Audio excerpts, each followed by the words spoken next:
You've tuned into The Mountain Gardener with your host, Ken Lain. Gardening, it can be challenging, but with these simple insider tips, you'll reap huge rewards.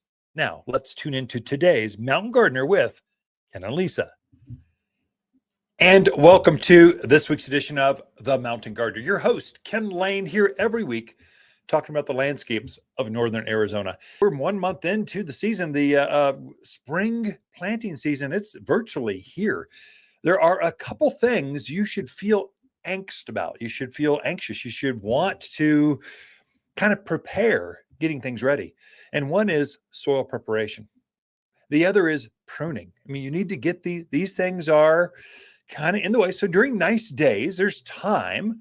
But when you got a nice day, go out there and enjoy the fresh air, enjoy the sunshine, and get your gardens ready. Because planting season is March 1. You start with potatoes and garlics and onions. Some of you at the lower elevations, you're at the end of February. We're basically a month out before we start. We're already starting to get like the 2024, their seed are here, freshly tested. They're 90% plus germination rate, very good quality seed. They're just here. So it's just starting the 2024 pottery. It's here. The things are happening at the garden center. The fruit trees show up this week. So that's this year, spring crop will show up. So you're here. One thing that I've kind of completed this week, soil preparation. You really do want to get your soil ready ahead of time. You want to load it up with organics and manures. And I'll share what I've done in my gardens. You know, my name's Ken. We're just friends over the airwaves, and we're talking gardening. This is working in my backyard. I think it'll work in yours as well. So a couple things. We'll show you how to do that. But you want to get your soils ready because you're going to load them up with lots of organic material. Sometimes that makes your gardens, the soil hot, or it has too much nitrogen. It can burn brand new seedlings. And so you want to have it settle, kind of let it just even out for a few weeks before you go plant. That's why you want to start, March 1, I want to back up about a month and start my soil prep there. I want to start my seedlings before the March 1. So if you're going to plant broccoli, cauliflower, spinach, lettuce, all those early spring vegetables, you want to start those several weeks before you're putting them out in the garden. I know the frost dates. Yeah, but Ken, all my neighbors say don't plant before Mother's Day. Well, those aren't gardeners. Those are yardners, what I call them. They're backyard folks that are out there only when the weather is perfect. They're not trying to get more beauty for an extra 6 months out of the year with early spring plantings. They aren't trying to increase their harvest because they're doing early spring and summer and a fall planting. That's gardeners take care of all of the seasons. Yardiners, I know it's a play on words. I know I just made that up, just came to mind and just kind of threw it out there, but they're not real gardeners. Those folks only plant summer. They're just tomato gardeners. That's Mother's Day. We start planting the summer things, but between March and then, that's 2 months ahead. We're planting all the early spring. The first crop of pansies just showed up. And so they are starting to kind of be here. Hold on just a second. I've got this. What is going on with my cancel? Remember, folks, if you're on the airwaves, you should turn your phone off. Oh my gosh. I apologize for those watching this via video on YouTube or Apple or Spotify. Sorry about that. So off. There we go. I thought I'd done that, but my watch went off. Anymore, we're like cyborgs. We've got multiple devices plugged into us. We've got earbuds, phones, and watches all connected, telling us you've got a phone call and it's spam. You want to answer it? No. Anyway, back at it. Sorry about that. So soil, what I've done is I've got a lot of raised beds. That's mainly where I do most of my flower and vegetable gardening. So I do a lot of containers. So that's a little bit different. I don't know if time to touch on that. I'll see if I can, but your raised beds are just out there in the yard. You really want a 2 to 3 inch layer of fresh, new organic matter topped over the entire garden bed. And you want to turn that into the garden soil 1 shovel's depth, or about 1 rototiller, however you're turning your soil to that depth. So you want to work that into there. You want to pull out all those old roots, anything that was left over there, the debris. Those are not your friend. Those carry disease. They compost in the ground. They rob the next spring's plants of nitrogen. But if you take all those old roots from last year out of there, and then you put a 2 to 3 inch layer of mulch and manure is what I did. I like manure. This is the time when you add manures to your yard, but manure is hot. It's very high in nitrogen, which makes your seedlings grow like crazy, like wildflower. I mean, like wildflowers, like wildfire, woof, takes off. And so you want to add a 2 to 3 inch layer. And I just take a bag. Here's what I do. Whatever open bag is at the garden center, I just take some of those because I've already paid for them and they're mine. I just kind of, instead of putting a piece of tape on them and try to sell them to you, I just take them home and I use them. So, and it's about a 50-50 blend, manure and composted mulch. So the mulch we have, we composted for over a year. It's screened down to 1/4 inch minus. It's very fine. It looks like rich. It almost looks like a large coffee ground. It's like that. The manure we have is composted an extra 6 months just so we can deodorize it. I find it offensive to sell customer gardeners stinky, gross things I put in the back of your Lexus. It's just rude. I'm not going to do that. So we take the extra time to deodorize it. So it's not, in fact, you can't even tell it's manure. It looks like compost, but it's richer. And so you want to do a 50-50 blend over that raised bed, over that garden plot, and then turn that into 1 shovel's depth. Now, there's a couple things I add to that. I'm a kind of a lazy gardener. I want to add as much as I can. And if I'm going to take a shovel and turn things down, I'm going to power up the rototiller. I want to till it all at once. I don't want to do it 2 or 3 times, just once and done. I'm out. So I put that layer of organic matter, mulch and manure.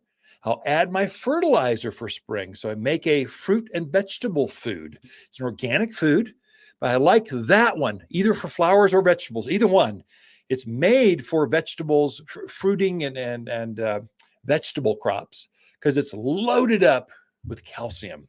Calcium is what helps you get a bigger, more flavorful fruit or vegetables. If you want bigger blackberries, fruit and vegetable food. If you want bigger tomatoes, cucumbers, sweeter peppers, fruit and vegetable food. Because of the calcium. The calcium is what helps it also eliminates blossom end rot. There's a lot of benefits with calcium, but it's a 6-4-4-7 formula. The 7 is 7% calcium. I add the recommended amount of that. I add some gypsum at the same time because I like to grow tomatoes. Many times your blossom end rot, that black spot that forms, that's a calcium deficiency. And it's just it's from your soil. If you know that's where it's coming from, load it up. So I add the fruit and vegetable food, gypsum, and sulfur. Those 3 things. Sulfur. The reason I'm adding sulfur, this is unique. This Midwest folks, tune in. You're used to adding hydrated lime to your soil. You're always trying to raise the pH of your soil. We never do that here. Our water is so alkaline. If you were to add more lime to your soil while you're turning this in, you would just sterilize the soil. It would be you take your pH and put it off the charts. And so your backyard, wherever you're tuned in, I'm tuned in from Sedona, I'm different. You're not. I'm from Camp Verde, I'm different. You're not. I'm from Mayer, Dewey, Humboldt, Prescott Valley. You are the same as the rest of us. Oh yeah, but Skull Valley, Baghdad, we're different. No, Paulden, Skull Valley, we're all the same. Chino, you're the same. We have very alkaline water and terrible soil. So you got to help plants with this. So you got to change the texture by adding some organic matter, and you need to change the chemistry by lowering the pH. Sulfur lowers that pH. If you put your mulch, your manure, your food, fruit and vegetable food, I like that one specifically made for here. It's pelletized. It just works right in. Sulfur, gypsum, you are going to have a magical, unbelievable harvest. Just so many tomatoes, you're going to bring them into the garden center to garden class and just give them away because you can't deal with all. There's so many off of 3 plants. You got to be kidding me. It's going to be that kind of, so many cucumbers. So many folks complain about their cucumbers and eggplants. They just don't form well. Well, that's the reason. The nutrients are not quite heavy enough. Turn that in 1 shovel's depth. Let it set for a few weeks. Pray for snow and rain. Kind of have that soil kind of settle and percolate. You're going to be ready to plant potatoes, garlic, onions, cauliflower, lettuce, broccoli, starting in March.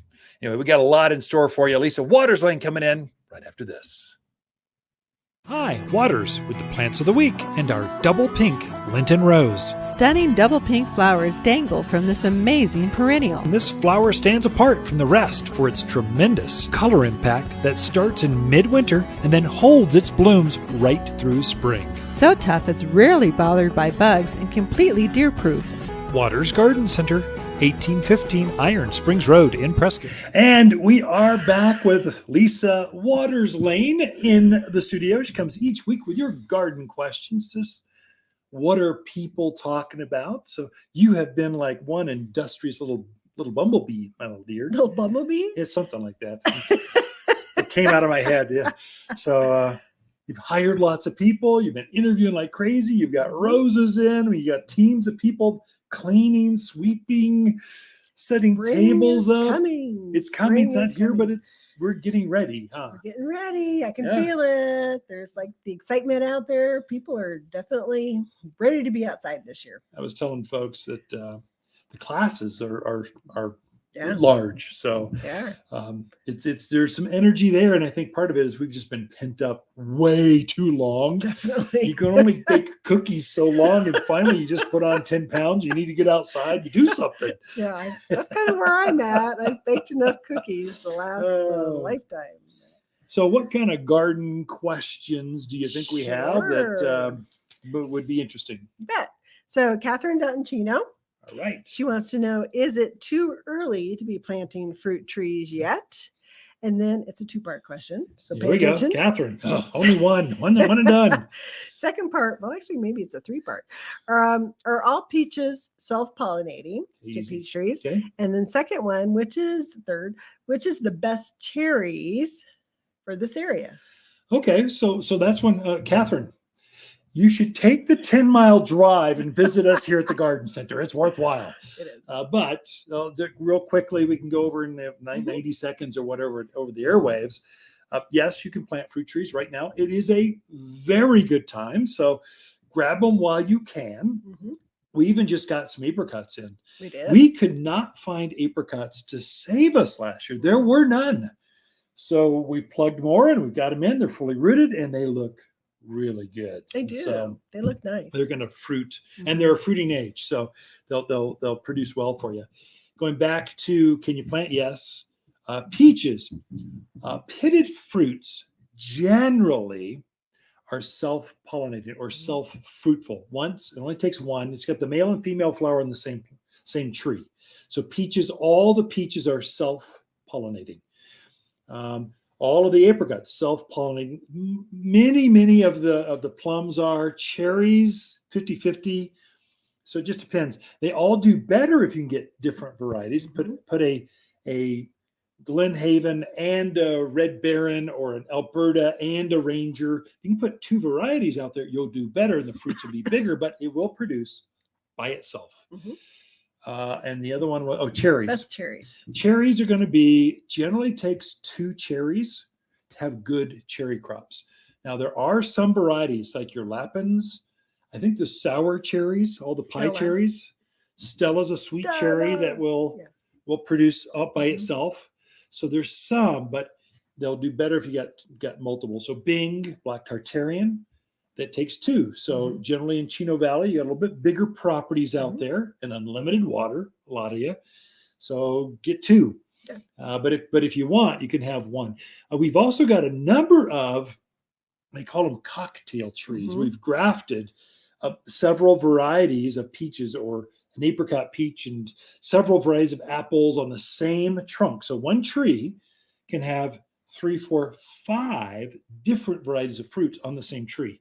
Now they're designed to help each other fruit better. So now you just have one and they all pollinate each other. So there's ways around it. And we're trying to bring in more of those cocktail trees because there's so many small yards here. The smaller lots, you just don't have room for 3 trees. You have room for 1, but I want apples.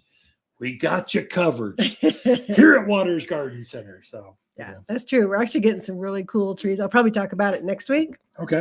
But we are getting some pretty cool fruit trees in. But our next question, is from Lena. Wants to know, she's new to the area, wants to know when is the best time to be putting in those cool season veggies, your lettuce, kale, Swiss chard. When do you plant those? Well, I had someone obviously from the Valley or Palm Springs or someplace. They were looking for tomatoes. Going, it's just not time.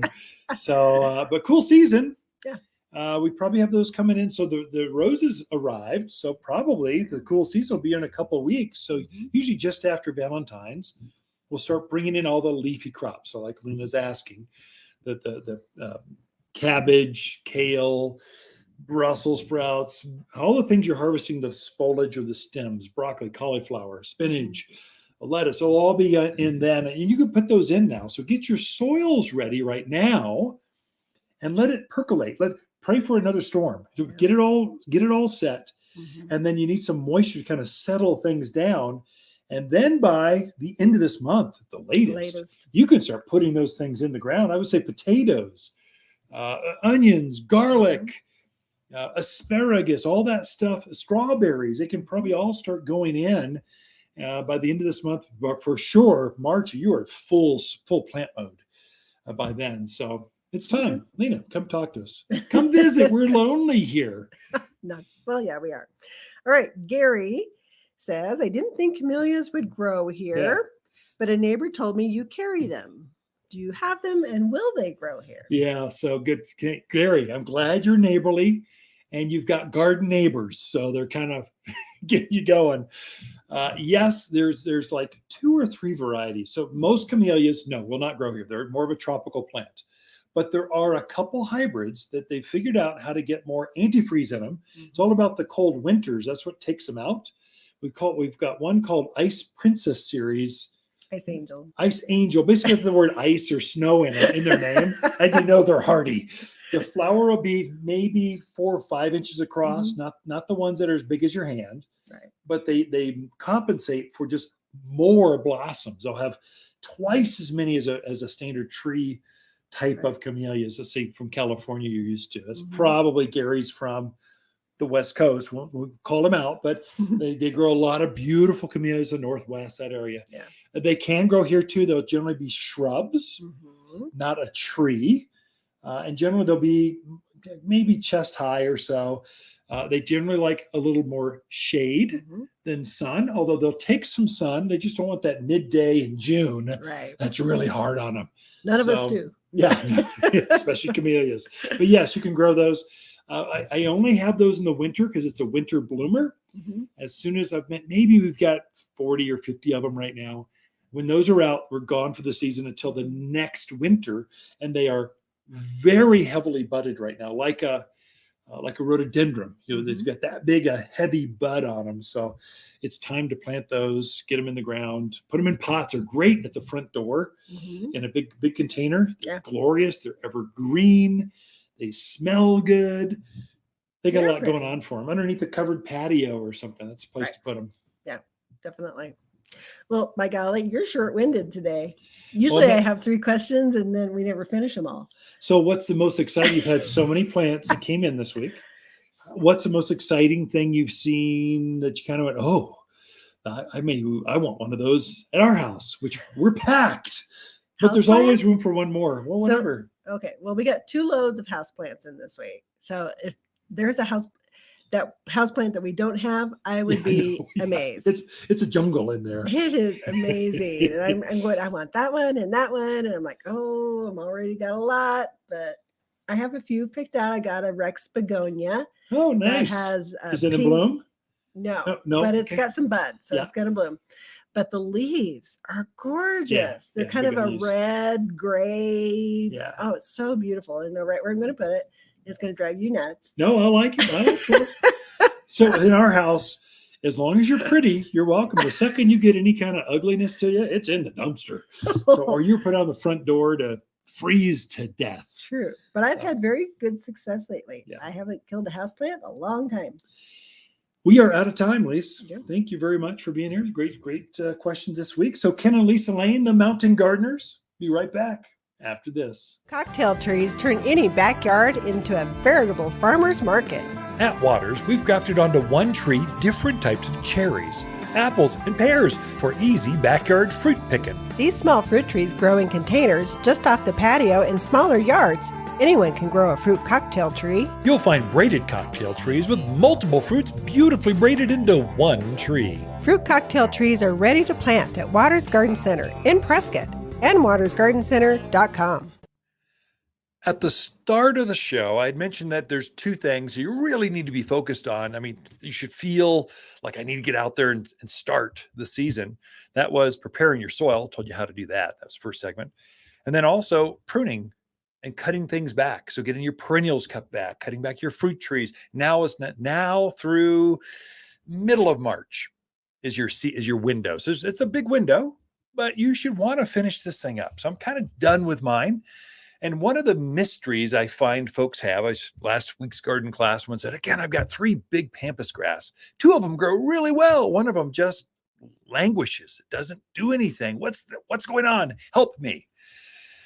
And so with all of your ornamental grasses, this is pampas grass, fescues, miscanthus, deer grass, zebra grass, all your pretty decorative, sedges, grasses, that kind of stuff, not yuccas, not agaves, not bear grass, which isn't a grass. It's something different. It's a native evergreen kind of thing that grows out there in the valley areas. I'm talking about your regular ornamental grass. Pampas is the most famous. That's that big grass, gets head high, has these great big plumes on top of it, covered. Right now it starts to look a little rough just because it's rain and snow, kind of beats them up. The plumes have kind of limped over. They aren't as fluffy as they were because they're being beat up. You need to cut those back to about knee high. All other grasses, you're cutting back to about ankle high. So you really cut back on them. If you don't do that, what will happen is that the green that's there now will start to brown as the shorter days, the cold, it just beats them up. If you don't cut them back, you'll get this brown with this green on your grasses. And so other grasses, like let's say miscanthus, or I've got grama grass. I just cut my grama, native ornamental grass, grows about just shy of knee high. Beautiful, beautiful plumes on it or flowers to it. It's beautiful and native. I hardly care for it, but I cut it back. I fertilize it every winter. Now is the time. And so I'm cutting those things back. Grasses are very fast growers. They're going to elongate and be just as big so that you cut back this pampas grass by 4, 5, 6 feet. It's going to grow that much again this coming season. I mean, really quickly, starting in March, grasses start to grow. In fact, some of them I started to see some green shoots coming up. And so they're waiting to take off. Now to grow that much and then to plume with this beautiful grass, miscanthus. It's got this beautiful pink hue to it. It's just stunning late summer and autumn. And so it takes a lot of energy to do that, which means food. Grasses need more food than other plants in the gardens if you want beautiful ones. Do they need it? Do they have to have it? No, but they'll be weak and limp and they'll die out in the middle. They just won't plume as well. But if you feed them, if you cut them back and feed them, they are just like rock stars. They are beautiful in the garden. They are the showpiece because they're gathering up wind. They float around in the wind, kind of the slightest of breeze. They just add drama. Butterflies love them. Birds like to take the seed heads and use them as a food source or nesting. There's a lot of benefits. And we are in this higher elevation of Arizona. We're in grass country. I mean, we grow grasses without all the issues that a lot of other parts of the country have. So whack on those things. Don't be afraid. You almost can't make a mistake with ornamental grasses. So just whack on them. With pampas grass, you'll see these curlicues about, 18, 24 inches off the ground. You cut it back to there. Just whack it off. Throw the rest of it away. Add it to the burn pile. Compost them. Just chuck them in the dumpster. Either way, just clear them out of there. And then fertilize it. Now, for this, if one is not performing as well as maybe others, there's a reason for that. It's going to be soil related. You just don't, there's a rock shelf, there's caliche layers, something's going on. Yeah, but Ken, they were all planted the same. They're all exactly the same. They should all grow exactly the same. There's nothing exact about your soil in the mountains of Arizona. Every single hole, one that's just a few feet away, is different. How the soil drains through it, how much organics, what roots are competing for the resources under the ground. plants are trying to get the most, protect their root zone so they can grow. And so, and you just don't know. I've seen so many holes. You're digging out this huge chunk of this boulder out of this hole, and that makes a difference.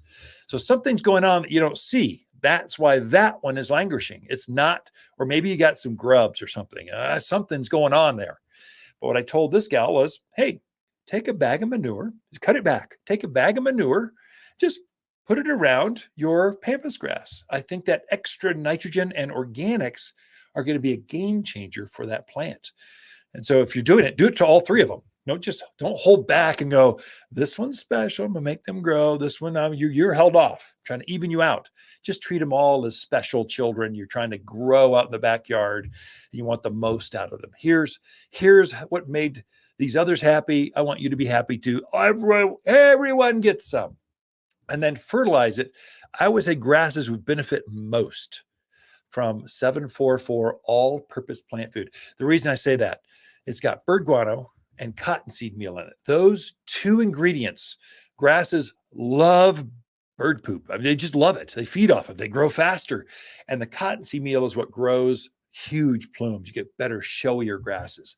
So fertilize it, manure it, cut them back, and you'll be set the stage for just stunning, the most beautiful grasses on the street in your neighborhood. All right, more in store. Be right back after this. Watters garden companions of February are peony, Calgary carpet juniper, pinyon pines, and lily of the valley. Lily of the Valley is a gorgeous shrub that loves growing in the summer shade. This bold evergreen delights with dramatic, fiery growth in spring.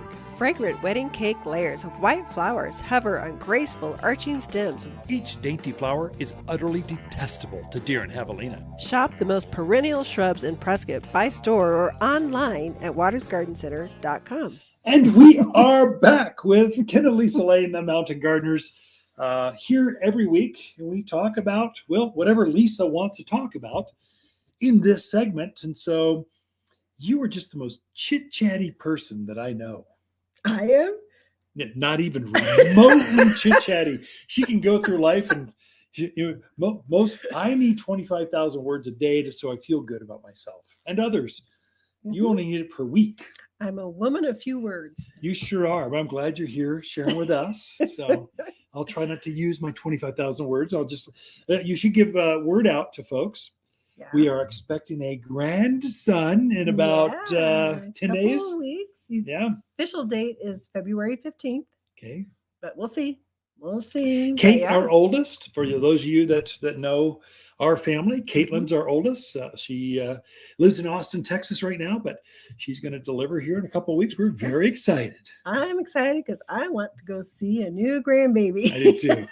That's me too. Fun for me. So yeah, she's doing very well. I'm excited for her.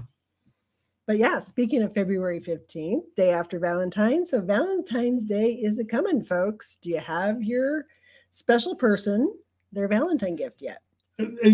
So a gardener, I gather? Actually, I do. I'm all set. I've been set for a month. Yeah. Oh dear. Yeah, I'm all set. Okay. Well, I'm not, but you'll be so surprised. Can't wait. So Valentine's is a coming. And so most people think, oh, well, chocolates, right? Roses, flowers. Yeah. But if you have a gardener in your life, I have a few suggestions for you. A couple of house plants, things that we got in. Now, those of you not watching the vlog won't be able to see this. Describe it in so many words. So the first plant I have is an anthurium, which is actually the state flower for Hawaii. I did not know that. It is. So if you want a nice, really pretty red bloomed flower, the anthurium is terrific. The bloom is actually very heart-shaped. Yeah. And they last forever. They bloom like months. So you can get cut flowers that will, by the end of the week, they're gone.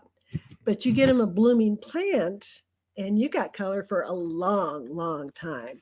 So anthurium is probably one of my favorite. I love the big green leaves that contrast with that bright red foliage, bright red flower.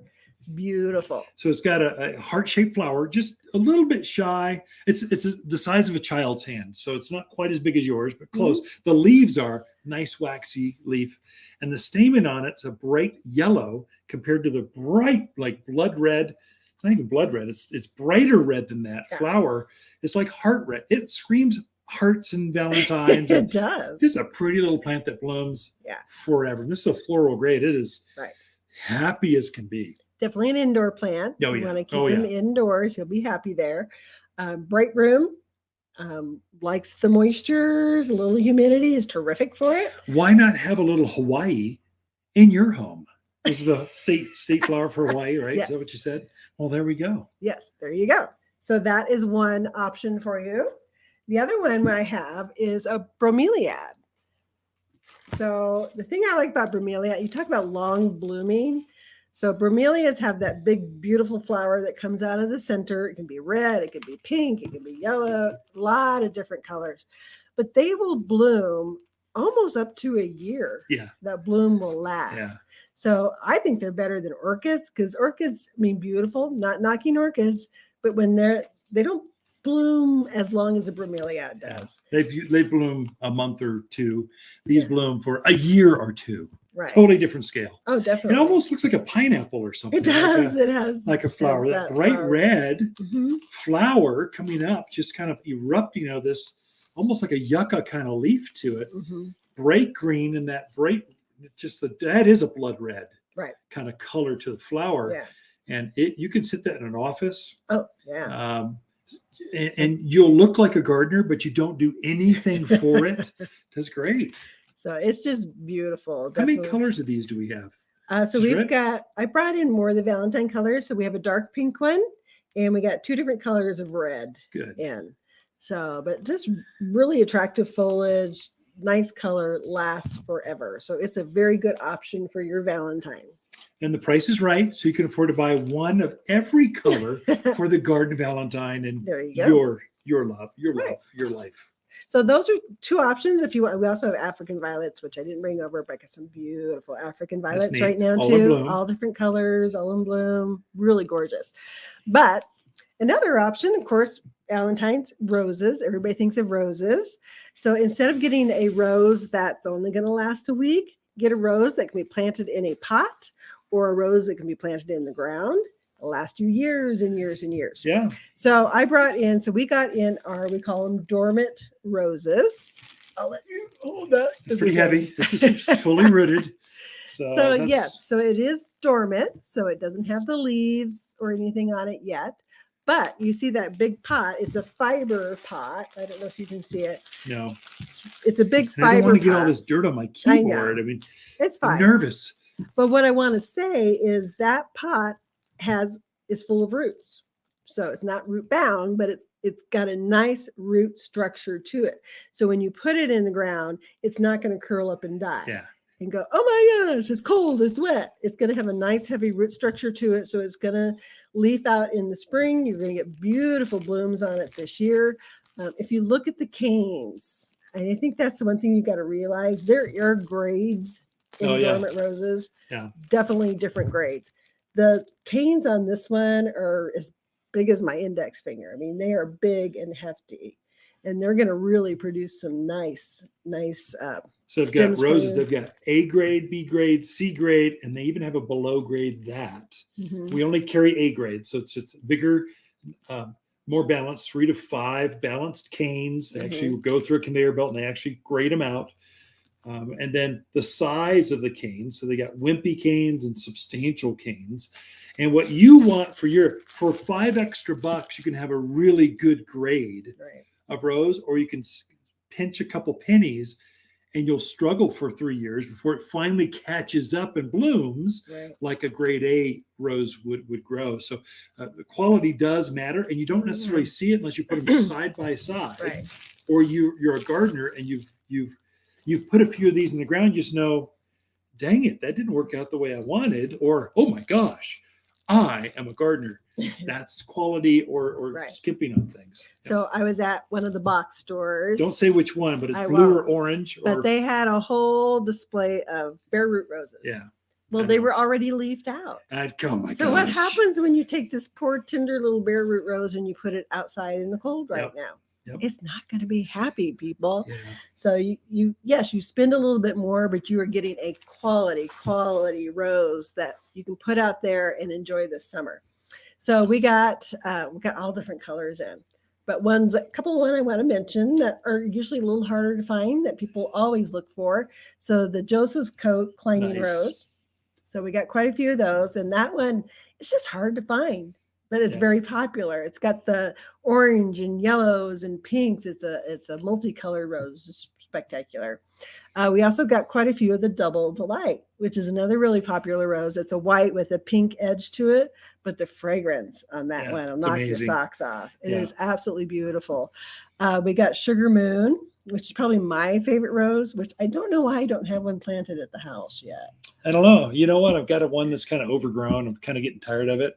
I wouldn't mind a Sugar Moon in the back. Okay. In a pot. All right. Just checking. You bring it home, I'll find a way to. So Sugar Moon has a big white flower on it. And it's another one that just smells amazing. You get anywhere near it and you're like, what is that smell? It's even better than a gardenia or jasmine or something. It's got quite the smell. Definitely. So what other ones do we have? We're out of time. I think you're out of time. They just got to come in and take a look. If you're thinking of roses, now's the time. We have a nice selection. This is what we'll have until the end of April. And then we'll get one more little load, and then we'll have another 1,000 roses show up in April. They'll all be in bloom. So, but now's the exotic colors, the different ones you just can't get then. You get them now. Ken and Lisa Lain, the Mountain Gardeners. We'll be right back after this. Watters Garden companion plants of February are Calgary carpet juniper, lily of the valley, pinyon pines, and peony. Your grandmother would fall in love with these larger peony with so many colors to choose from. There's nothing like the enormous flowers to add stunning pops of color. Endearing springtime blooms are more than fragrant with luscious double flowers. Shop the most perennial peonies in Prescott by store or online at wattersgardencenter.com. So I was roaming the backyard, the parking lot of the garden center, in the back behind the well house, and I am stunned at how big some of the weeds are getting. I've got to get on this. I mean, the dandelions and oh my gosh, they're getting huge. It got away from me. Now they're growing. They're actively growing. So the weeds are starting to wake up, and you're starting to see this on your fruit trees. The buds are starting to wake up. I'm seeing the Oregon grape hollies. The flowers are starting to open. The peonies are up out of the ground by 6-8 inches, at least in my gardens.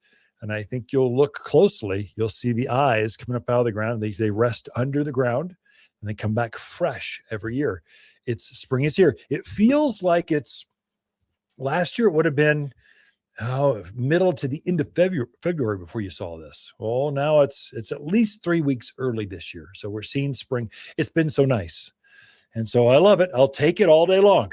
We do need one last big storm to hit us. That would be kind of nice. With moisture, that would be great. I don't like cold for just cold's sake, but cold with a storm, oof, that makes the forest happy, happy, happy. Hydrates everything. So for your native evergreens, I'm advising right now, when we have a warm winter like this, the bugs are bad. And we are seeing aphids on the pine trees right now. So we're already spraying some at the garden center. And I think if you look, you might see those. What that also means is the bugs you don't see will be bad.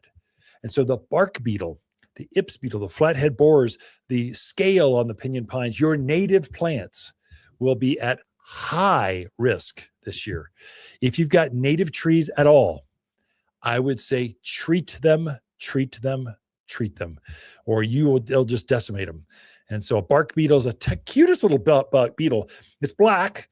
Maybe it's a 1/4 inch long. And you wouldn't think they could take down a 100-foot ponderosa pine, but they come in colonies or groves, and they cut underneath the bark, and they just turn that cambium layer, the sweet bark just underneath the wood, just underneath the bark. That's their favorite. And they just turn it to Swiss cheese until finally you might as well have just taken an axe and cut the bark all the way around that tree till no nutrients can get up top, and the tree dies from basically starvation. They're going to be bad. I'm telling you, I've seen this before. This is not my first time around with this kind of season. Treat them well. And a pinyon pine that's got some girth on it, some size, these evergreens that are so beautiful. Some of you built your patios around these native trees. They cannot be replaced. I mean, they're 200 years old. They'll never be replaced in even your grandkids' time. And so really take care of those, take notice. So when we have a harsh winter, the bark will actually freeze and it kills back many of those beetles. And so we get a reprieve. When it's warm like this, they stay active. They start earlier. And so we've not quite seen pinyon pine scale, but we're starting to train our staff, just going, okay, here's what I think is going to happen. Be aware from that first baggie of white cottony egg casings that are classic pinyon pine scale. We know how to treat those. And so we're kind of the plant doctors for the region. And so people come to us for, hey, is this dangerous? Yeah, it's dangerous. What do you do? Should I do something? Yeah, you should really do something before it kills a tree. Here's what you do. And so right now, I would say if you've got any natives, I would say oaks to junipers to pines, fertilize them now, right now. Like time is of the essence. Use the 744 all-purpose plant food. And here's why I say that. It seems like it's a little bit early. It's only, we're only 2 months into this year. Okay, I get it. But these plants only typically they flush growth one time in spring, and that's it. So if you can put that fertilizer, the plant foods, down underneath the drip line, the outer branches of that tree, as they wake up, so as we get storms, as we get some weather, it's gonna release a little of this all natural food. It's organic. It's gonna float down through the soil band. So when that plant wakes up, it goes, wow, this soil is really rich. God, I'm just gonna force more growth. Plus, you've got another month and a half to 2 months worth of bud growth. So those buttons on the end of the branches, that's what's going to elongate. You still have time to put some food down there and make that button, that new candle growth bigger, juicier. It'll elongate. The bigger, chubbier it is, the more growth you'll have. And so you can grow your way out of a stressed tree, but you need to time it. You need to work with the environment, not against it. Once it's already elongated, it's too late. It's not going to grow again until next year. But you can put stuff on now and you still have time to really make a change for the health of that tree. It does two things. It makes the new growth better, richer, stronger, better color. It also, right after that, the trees put on a new ring of wood. And so if you can make that tree really robust and it can really push some new growth, then put on a bigger ring of new wood, they can compensate for bark beetle damage. And so a healthy tree goes a long ways, but I think we'll see more stress. I hope we don't lose some trees. That's my fear. Then we have a fire problem, just all kinds. It's a trickle down thing. So take care of them. So I'd say you can finish your pruning right now. And if you see, you can start planting now. We've got some fruit trees. We're stocking up now. We've got our first loads of spruce trees and pines. We've got our first load of flowers. So it's starting to happen. So, and every week we'll have another truckload of plants. I mean, like we got 2 acres to fill up here. So you can't just do that all at once. It's pretty much a semi at a time. You just have from different farms. You're trying to get every department going. I will give you an invite. It's kind of a new, just words going out now. We'll have our ad program going out probably next week. But Spring Open House is going to be a hoot. For 64 years, Watters Garden Center has been gardening in the area. And so this will be our 64th Spring Open House. We call it a flower and fountain festival. So we start to introduce the new plants. So we'll have some brand new colors you've never seen. Actually, some brand new life you've never seen. New plant types or a dwarf variety of that thing. So we're breeding plants, growing them, and then introducing them starting the spring. And that invite. So our growers will be here. We'll have different manufacturers. Some of the folks that make our fertilizers, they'll be here. And so you can talk directly to them. Like, how did you grow that? That's crazy. How did you even find that new desert willow? That's wild. And they'll explain it right there. And so they'll be here March 13th, 14th, and 15th. That's the weekend right before spring. It's right there, right at spring start. And we're hoping that it doesn't snow. We never know. We had the spring open house not for so much for customers. It also gets us ready. So we got to fill the garden center up. That's a process to get this whole thing going and looking spot on for the first really big weekend of the spring season. That's kind of what's going on. So you'll hear more about that. I guarantee you. You're kind of the first to tune in and hear. But March 13, 14, 15, I'm pretty sure of those dates. I'm going from memory, but that'll be a big time fun event. Have a whole new load of fountains coming for that. So the 2026 varieties, the new pottery's already here. So we've got that out. So if you are looking at buying sets of pottery, don't wait. Don't let them get picked over. You want first dibs, especially if you need big ones. You want matching dig going down the steps or either side of the door or the garage. You don't want to wait till May. You want those early. Even if you're not ready to plant, grab the pots because they're hard to get matching ones. Those containers, they have to be brought in by basically container load, by truckload. Fountains, you don't order those one at a time. Not a good quality clay fountain. You've got to order them entire truckloads at a time. So that's all happening right now. All right, so got to wrap this one up. Be right back with more. Cocktail trees turn any backyard into a veritable farmer's market. At Watters, we've grafted onto one tree different types of cherries, apples, and pears for easy backyard fruit picking. These small fruit trees grow in containers just off the patio in smaller yards. Anyone can grow a fruit cocktail tree. You'll find braided cocktail trees with multiple fruits beautifully braided into one tree. Fruit cocktail trees are ready to plant at Watters Garden Center in Prescott and wattersgardencenter.com. So we are trying to get better than just Watters Garden Center here in Prescott for 64 years. We're trying to get Watters Garden Center plus all of our contacts, connections throughout the country. There's a lot of things we just don't carry because there's the market, we're just too small. We don't have enough customers to justify a jewelry department. You can't sell succulents all year round, but we can during the peak of the season, we can. So there's seasonality to it. So what we're trying to do is I'm lining up with friends going, hey, would you mind selling my customer, direct shipping that to my customers? So I can't carry it here, but can I show it to them? Do they like it? You can just make it and send it to them. And so I had this new jewelry line. It is so exciting. I can't wait. So I've got one for Lisa. Shh, she doesn't know. Actually, she's got a spidey sense that she knows everything. I don't know how she finds out, but we've got a jewelry line. It's perfect for gardeners. It's cute, handmade. Everyone goes, oh, I don't like all that Chinese garbage. Yeah, I don't either. This is a local gal, local artist in her studio. It's just a little thing trying to get going. So we can help you sell some of those. And you place an order. She goes in the back and makes it, takes her 2 or 3 days and mails it to you. It's unbelievable.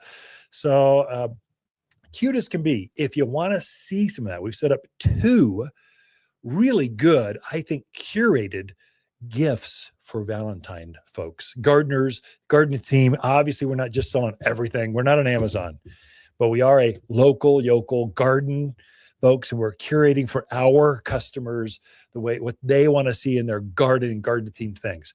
We've got the jewelry line on our website. We have our, I just have a new succulent line, because not Valentine, I realize, but some really cool, like really neat succulents. Like sedums and different things, some cacti that you just can't get anywhere, but you can ship them right to your doorstep. Right. I know people that can do that, and they come in really well. We got another one that's trending is the, it's not quite as romantic, but it's watering cans and garden journals and all that other kind of things a gardener wouldn't normally buy for themselves, but they would sure love to have a new bright green watering can that's metal, that's really good quality instead of that cheesy plastic one that's starting to break in the back. We would all like one of those. And so we've got 2 garden gift things there where you go to Watters Garden Center. And we have a shop button like everyone does. Okay, that's fine, shop. But we've broken it down into 2 ways. One, it's here's what's in the store. So you can shop, you can look at it, buy it, you can run over and pick it up. just like that. It's in the store right now. Here's the price. Here's the size. Here's what it is. Here's how it grows. Here's where we're at. We've done the exact same thing. If you want to buy a new houseplant or a new air plant directly from our supplier, we'll have air plants in another 6 weeks. But if you want a gift for someone that's in a nice globe and it's decorated and you want it now, well, they'll box it up and send it right to you. And it's just $7.95. It costs $7.95 for another to ship anywhere you want in the country. So boom, right, ship nationwide, $7.95. I thought that sounded pretty good. I'm losing my shorts on a couple of those, but that's fine. It just gets access to the farms that way. I'm really, really excited about the online exclusives. So we break it down to in-store and online exclusives. No, we don't carry jewelry here at Watters Garden Center, but we know who the best artists are that have really cool stuff. And we've just worked with them to go, hey, would you mind if my customers, if you have problems, you come talk to me, but you have them make it directly for you. This is so exciting coming up.